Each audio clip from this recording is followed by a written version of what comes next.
Chicken biryani కావలసిన పదార్థాలు: బాస్మతి బియ్యం 1 కిలో, చికెన్ 1 కిలో, పెరుగు 2 కప్పులు, ఉల్లిపాయ 1, అల్లం వెల్లుల్లి ముద్ద 1 tablespoon, garam masala 1 teaspoon, లవంగాలు 6, యాలకులు 6, పుదీనా 1 కట్ట, కొత్తిమీర 1 కట్ట, పచ్చిమిరపకాయలు 6, కారం 2 టీ స్పూన్లు, పసుపు కొద్దిగా, ఉప్పు తగినంత, నూనె సరిపడా.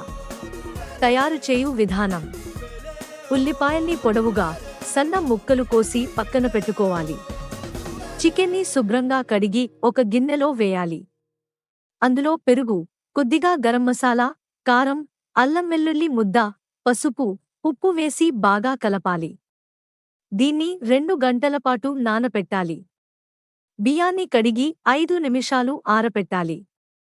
ఇందులో వంతుకి వంతున్నర నీళ్లు పోసి పొయ్యి మీద పెట్టాలి. సగం ఉడికిన తరువాత దించేసి పక్కన పెట్టుకోవాలి. స్టవ్ మీద కుక్కర్ గిన్నె పెట్టి సరిపడా నూనె పోసి కాగాక లవంగాలు, యాలకులు, పచ్చిమిరపకాయ ముక్కలు, ఉల్లిపాయ ముక్కలు, పుదీనా, కొత్తిమీర వేసి వేగించుకోవాలి. వేగాక సగం ఉడికిన అన్నాన్ని వేసి కొద్దిగా నానపెట్టిన చికెన్ ముక్కల్ని వేయాలి. వీటిపై మళ్లీ 2 గరిటెలు అన్నం వేయాలి. దానిపైన చికెన్. అలా 4-5 పొరలుగా సరుకోవాలి. కుక్కర్ మూత పెట్టి 1 విజిల్ రాగానే కట్టేసి పావుగంట తర్వాత మూత తీసి చూస్తే చికెన్ బిర్యానీ రెడీ. దయచేసి లైక్ చేయండి, షేర్ చేయండి, సబ్స్క్రైబ్ చేయండి.